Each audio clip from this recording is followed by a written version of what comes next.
Anta kal hajjam, kamu itu seperti hajjam, yang tukang canduk tuh, yang nyedot nyedot darah tuh, apa namanya, bekam ya, tukang bekam tuh hajjam.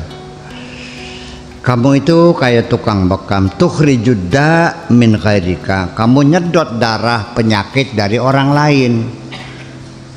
Wa fika da'un mahdun, tapi di dalam badanmu sendiri banyak penyakit. Nyari penyakit orang lain, penyakit dalam dirimu kau biarkan saja. Maksudnya gitu. Ini artinya memang kenyataannya banyak sekali orang yang selalu mengorek-ngorek kesalahan orang lain, kesalahan diri tidak pernah diperhatikan. Keburukan orang diintai-intai, dirinya sendiri banyak keburukan. Ma tukhrijuhu, keburukan itu, penyakit itu tidak pernah kau keluarkan. Yang kau cari, yang kau keluarkan penyakitnya orang lain. Innani araka tazdadu ilman zahiran wa jahlan batinan. Aku melihat kamu ini ilmunya bertambah, ilmu zahirnya bertambah, wajahalan batinan, tetapi kebodohan batinnya bertambah. Jadi zahirnya tambah pinter, batinnya tambah goblok. Maktubun fit Taurat, tertulis dalam kitab Taurat, man izdada ilman falyazdad waja'an. Siapapun orangnya ketika ilmunya nambah juga harus nambah keprihatinannya, bukan menambahkan kesombongannya, bukan nambah bangga. Semakin tambah ilmu semakin tambah prihatin. Mahadal wajah, apa sih keprihatinan tuh, kepedihan tuh? Wal khaufu minallah azza wa jalla, yaitu rasa takut kepada Allah. Semakin nambah ilmu harus semakin nambah takut sama Allah, bukan tambah berani. Yang terbukti semakin tambah ilmu tambah wani, insyaallah ya. Iya, pikirnya gampang tobatnya sih. Azza wa jalla wa dhullu lahu, dan juga rendah hati kepada Allah, wal ibadi, dan juga rendah hati kepada seluruh hamba Allah. Orang yang nambah ilmu itu ya nambah rendah hati, nambah tawadhu kepada orang lain. Kata peribahasa Jawane, tambah kebek parine tambah deluk. Betul gitu. Bakas sing ngadeg bae anak parinya beli. Ya iya. Peribahasa maning ini kan, peribahasa itu kan menambahnya bahwa peribahasa itu bukan hanya sekedar makna, tapi itu pengalaman suatu bangsa yang terhayati dalam kehidupan sehari-hari. Bahwa orang itu kalau goblok banyak ngomongnya, makin pinter ngomongnya makin dikit. Makanya peribahasanya gentong kosong bunyinya. Bakas yang isinya kebak mah beli muni kan kah, bakas yang plong kosong kan kah. Itu kan peribahasa, itu pengalaman gitu ya. Tetapi itu peribahasa bisa kita manfaatkan untuk satu sisi, tapi di sisi yang lain saya menuntut berbeda sedikit, bahwa ketika ilmumu semakin banyak, bukan diam, kamu harus banyak bicara supaya engkau sebarkan ilmu itu. Paham bikin ke? Bakal pinter menang be engko dewek karane.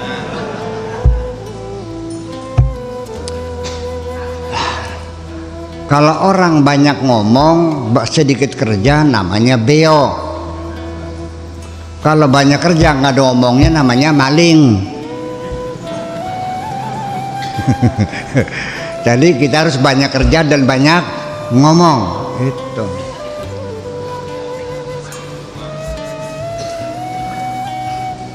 Manjing ati boleh. Banyak kerja banyak ngomong. Banyak ilmu banyak ngomong. Sebarkan ilmumu itu, ajarkan pada orang lain. Gitu. Itu namanya ilmu yang bermanfaat. Kalau nggak disampaikan ya tidak bermanfaat.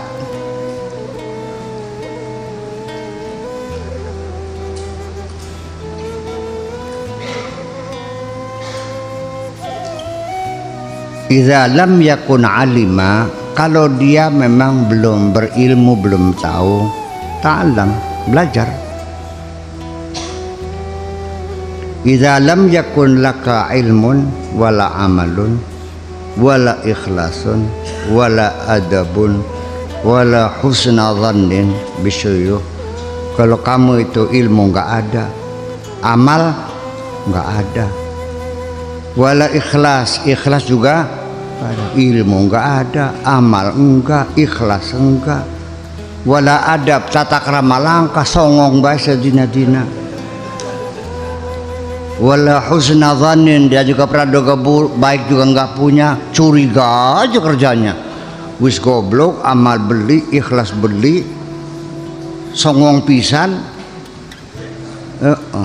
praduga buruk kepada seorang lain, ya, wala husnuzan bisyuyukh, dan juga tidak punya husnuzan kepada para guru, para masyayikh.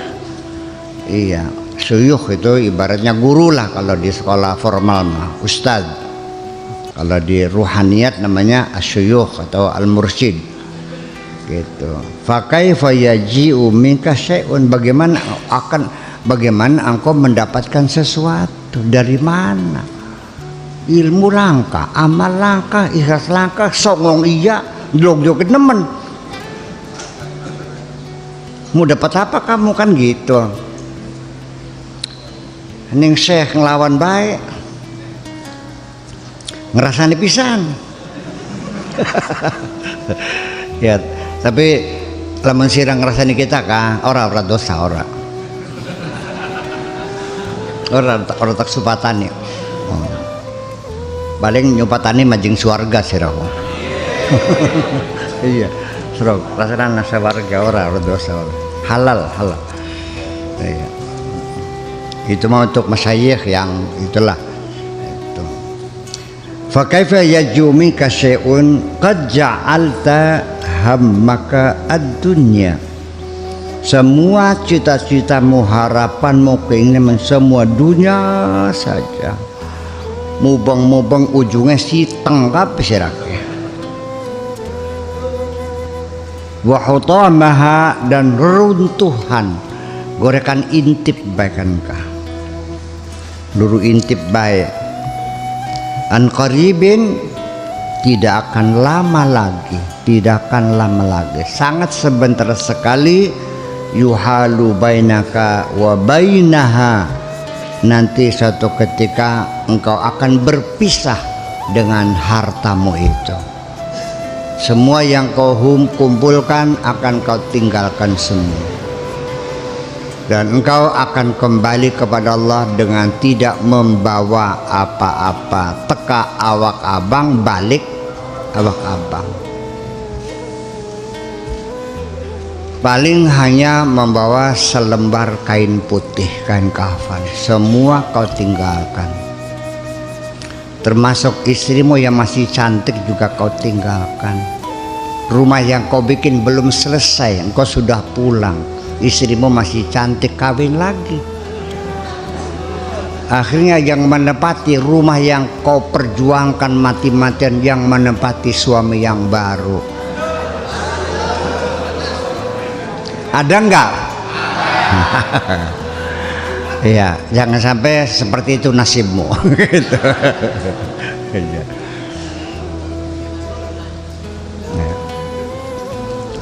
Ya, banyak kan kita lihat kok sendiri, ya udah nggak usah disebutin lah, banyak itu.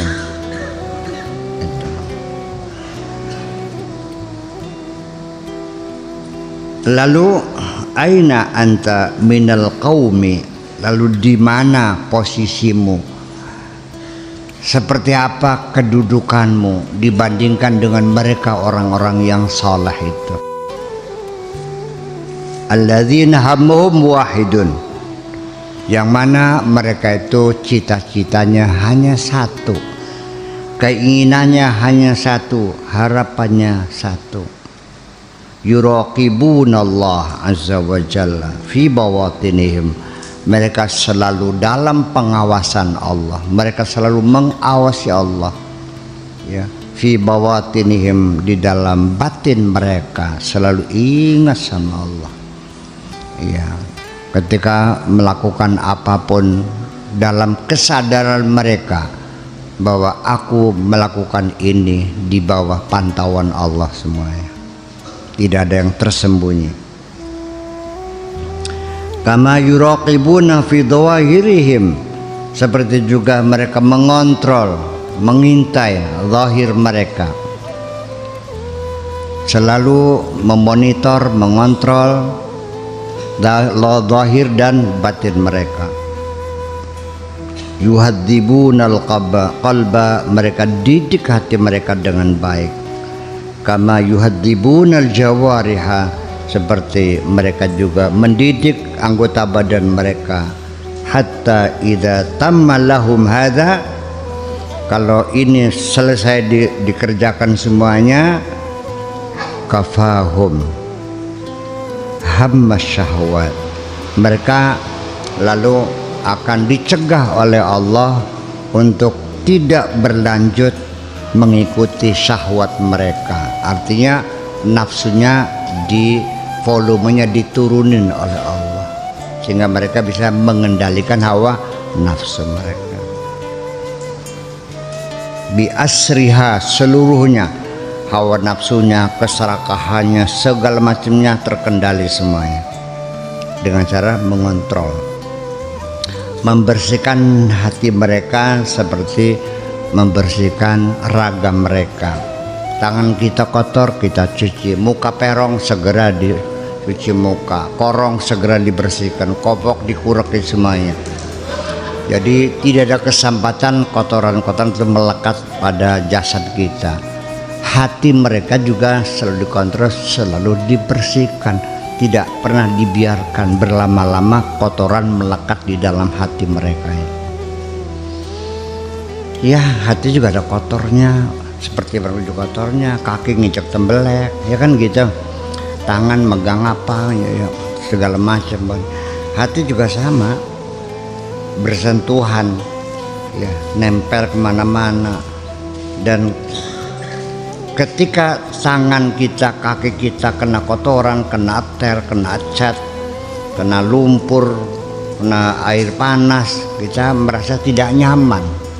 Ketika kaki kita berlumpur, hati juga sama. Ketika kena kotoran, kamu sebetulnya merasakan adanya ketidaknyamanan itu, tetapi engkau tidak mengerti bahwa itu perlu dibersihkan, dan cara membersihkannya juga kamu tidak tahu, dan nanya juga tidak kok.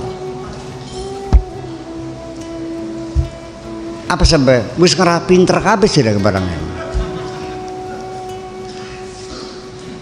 Iya, yang membersihkan cat digosok-gosok pakai tebas, ya tekan salet saya tiga mentok cat mah pakai thinner kan gitu, paham nggak?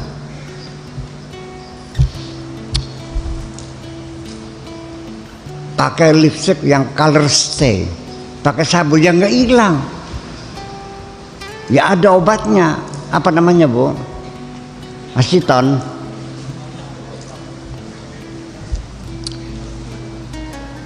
Ya dihapus korban yang terbang beleber pisan, malah ketangguhan jerok. Iya.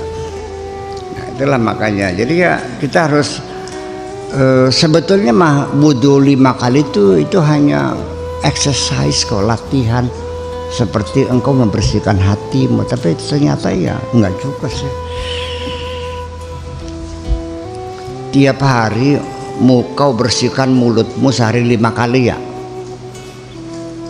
Tapi masih anggap rerasan aja, betul nggak? Telinga mau kau bersihkan enggak? Masih tetap aja doyan mendengarkan sesuatu yang tidak baik kok. Iya. Kakimu kau cuci tapi tetap aja melangkah ke jalan kejahatan kok. Tangan dibasuh boleh? Masih ngerti nyat tembok yang bercawadun. Ayo ngaku sebel. Berarti wudumu itu kurang efektif. Iya. Padahal itu adalah exercise sebetulnya, latihan. Sebetulnya mah. Jadi namanya seremoni-seremoni itu sebetulnya adalah simbol-simbol, bukan tujuan. Ini dipertengkarkan yang bid'ah, yang musik gimana lagi? Pahamkah? Zakat itu latihan memerangi kikir yang ada di hatimu. Iya, belajaran 2,5%. Itu bukan berarti kalau sudah bayar zakat sudah selesai, tidak dong. Kalau ada tetangga nggak makan dikasih makan nggak? Tapi biarkan aja, modalnya los. Toh saya zakat sudah keluar, begitu tah saya berpikirnya. Benar. Ya itu makanya. Jadi dikiranya ibadah-ibadah seremoni itu dikiranya tujuan, tidak, itu adalah latihan, exercise. Setiap hari Senin apel hormat bendera, itu bukan nyembah berhala, bukan, membangun cinta tanah air. Paham bikin gitu. Sasarannya lain, sudah paham. Ya akhirnya seremoni-seremoni yang sebetulnya hanya latihan-latihan dikiranya tujuan utama, enggak, malah akhirnya menjadi pertengkaran. Sampai baca basmalah saja bertengkar, ada yang bilang wajib, ada yang bilang tidak boleh dibaca, ada yang harus dibaca. Yang bilang harus dibaca, kalau baca Fatihah tanpa basmalah sholatnya enggak sah. Yang melarang ada lagi, kalau baca basmalah sholatnya enggak sah. Imam Maliki, ya kan? Imam Hambali bacanya pelan-pelan gitu kan. Tapi kata amin padahal bukan Fatihah tidak pernah dipertengkarkan kok. Ayo. Waladdallin. Amin itu Fatihah bukan? Kok sih dipertengkarkan? Kalau basmalah dipertengkarkan karena mereka belum ngeh. Ngerti? Belum ngeh tuh.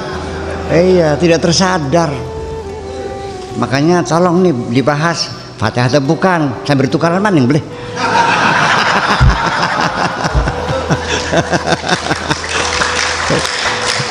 Soalnya memang doyan tukaran jirago barangnya. Iya, memang suka. Kamu suka bertengkar kok. Merasa nyaman kalau bertengkar tuh.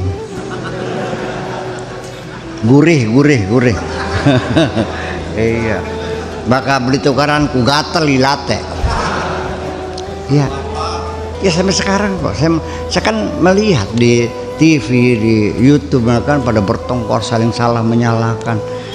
Iya gitu, jadi kelakuan gitu tuh. Jadi ya udah, saya tidak akan ikut dalam pertengkaran ya, dan saya tidak akan menyalahkan siapapun. Silakan mau bertengkar-tengkarlah, saya emang nggak usah. Iya. Kalaupun saya dicaci maki, saya tidak akan membalas, insya Allah enggak. Pintu pertengkaran sudah kututup rapat-rapat, selesai. Ya kan gitu, itu aja. Wes paham dong kan kok? Ya. Itulah fala yabqa fi qulubihim illa syahwatun wahidah. Lalu akhirnya tidak lagi tersisa di hati mereka hanya satu keinginan, satu syahwat, cita-cita hanya satu, wahya talabullah azza wa jalla, hanya berharap kepada Allah, wal qurb minhu, dan ingin dekat dengan Allah, wa mahabbatuhu, dan juga cinta kepada Allah, fahasbu, tok itu saja. Kepengen dekat dengan Allah, kepengen dicintai oleh Allah SWT. Itu aja, hanya satu, nggak ada. Itu adalah mereka adalah orang-orang yang selalu mengontrol zahir mereka, batin mereka sehari-hari, dan selalu dibersihkan. Sekecil apapun bercak hitam segera dibersihkan. Makanya salah satu membersihkan kotoran di hati adalah pertobatan, istighfar yang banyak itu. Ya, tetapi kalau hatimu memang keras, ya berat minta maaf tuh. Iya, jadi apa ya, gengsi lah minta maaf tuh. Kita nih salah apa? Iya, saya salahnya apa? Salat saya lakukan, zakat saya keluarkan, puasa tak lakoni, kaji ping telu, masih kurang bener baik. Madrasah tak sumbang, yatim piatu tak santuni, masih kurang bener baik. Ya, orang itu kalau ditegur tuh selalu begitu jawabnya. Jadi merasanya sudah selesai. Nah itulah. Kenapa begitu? Itu yang disebut dengan wazayyana lahum syaitanu a'malahum. Jadi amal mereka itu dihias-hias oleh setan, jadi kelihatannya bagus, indah, sempurna. Padahal mah di dalamnya banyak boleng. Berapa banyak amalmu yang diterima oleh Allah? Saya curiga ini. Berapa persen amalmu yang diterima oleh Allah? Kamu nyumbang sekian puluh juta, berapa yang diterima? Belum tentu 100%. 10% saja untung dari amalmu yang diterima. Kadang-kadang sama sekali. Sodako sama tukang orang ngemis, begitu assalamualaikum pak, tolong pak, ya los mana, ake koreng nih barangnya, baunya busuk, bawa lalat, borok melulu, baunya kotor, kasih. Kamu tidak hebat memberi pengemis uang terburu-buru, bukan karena kasihan, karena hidungmu yang sakit, betul nggak? Tidak tahan menahan bau busuk kan, dibayar kan kok. Ada lagi orang teh sumbangan sengaja ditunda-tunda, nunggu kalau sudah tamunya banyak dibayar kan. Nyumbang masjid mintanya memberi orang yang susah, asal engkau ikut bersedih hati Allah membayarnya. Paham nggak? Ya itulah persoalannya. Dan apa ya, kamu ini kebanyakan ingin menyakiti hati orang, bukan untuk membahagiakan orang. Lebih cenderung menyakiti hati orang daripada membahagiakan orang. Nggak tahu ya kenapa jadi begitu. Kamu kalau ketemu sama orang tuh, kamu menanyakan kesehatannya gimana, atau kamu bercerita sendiri, ngobrol dewek. Nyong ketemu dengan teman lama, ai dan disira aku masih melarat baik, hebat banget, sira aku masih melarat baik. Oke, kita mau sugih, ngomong apa begitu tuh? Mobil saya udah 5, kamu 20 tahun motor aja nggak punya. Ketika kau bercerita keberhasilanmu, untuk apa kau ceritakan keberhasilanmu kepada temanmu yang susah itu? Ketika kau bercerita tentang kemewahanmu, keberhasilanmu kepada temanmu yang susah, itu berarti kamu menyakiti hati orang kok. Kalian beli, kan saya begitu. Ya, masih mending saya sendiri juga merasakan ketika ada teman. Saya kan banyak teman yang sudah berpuluh-puluh tahun nggak ketemu. Dulu pernah di Syria, pernah di Libya, di Tunisia, pernah di London, kan ketemu. Ya Allah, apa kabar di SMS? Apa kabar Pak Kiai, sehat? Saya kan merasa bahagia, teman yang sudah lama nggak bertemu masih mengingat saya. Ya Allah, orang tuh baik banget, bertahun-tahun masih ingat sama saya, masih menanyakan. Cobalah berikan kebahagiaan orang, begitu aja udah bagus kok. Nggak usah kirim duit, nggak usah.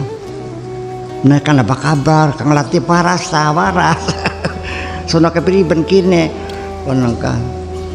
Kena kasunge priben, sunat waras, sunat. Itu aja kan orang senang ditanyakan seperti itu. Nah ini kan nggak paham. Jadi artinya bahwa kita juga sebenarnya tujuan kita membantu orang kan menyenangkan hati orang, betul nggak? Dan Allah juga melihat kebaikan kita, kebaikan hati kita kok. Kalau bukan itu standarnya, maka nanti sorga dimonopoli oleh orang kaya. Nanti sorga dimonopoli oleh orang yang pinter-pinter dan cerdas-cerdas. Ya bitar mini nangis mungkin mah. Yang sholat saja baca fatihahnya alhamdulillahirabbil alamin wala bedolin, dia nggak pernah mengayal sorga kok. Kiainya sih ngajak guduk kayu-kayu pasti menjeng suarga. Ngapain kaji carmun? Wah, sodako nggak dina kan sawahnya berapa? Kaji carmun sawahnya berapa? Larinya cepat ke orang maraton menuju sorga, ditepak punukan yang malah kira mente ya sorga lah. Sudah sama masa beli kenal Carmun lah, itu persoalannya.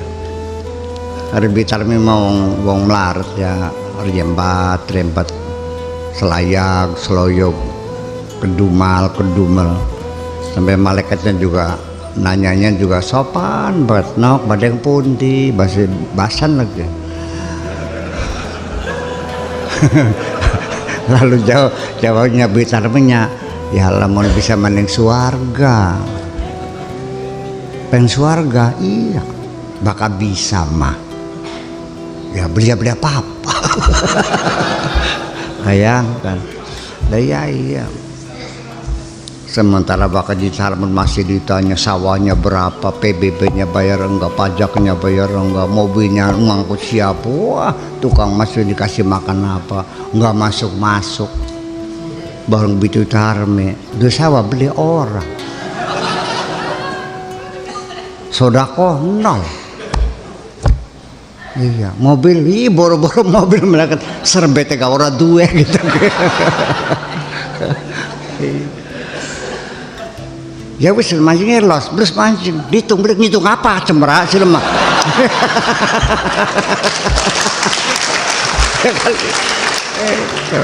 Maka ternyata ulaika alladzina yuhasabuna hisaban yasira. Hitungan cepat. Jadi bakal pengen cepat ya kira-kira beli apa-apa. Hanya punya kebaikan hati kok. Hanya punya kebaikan hati.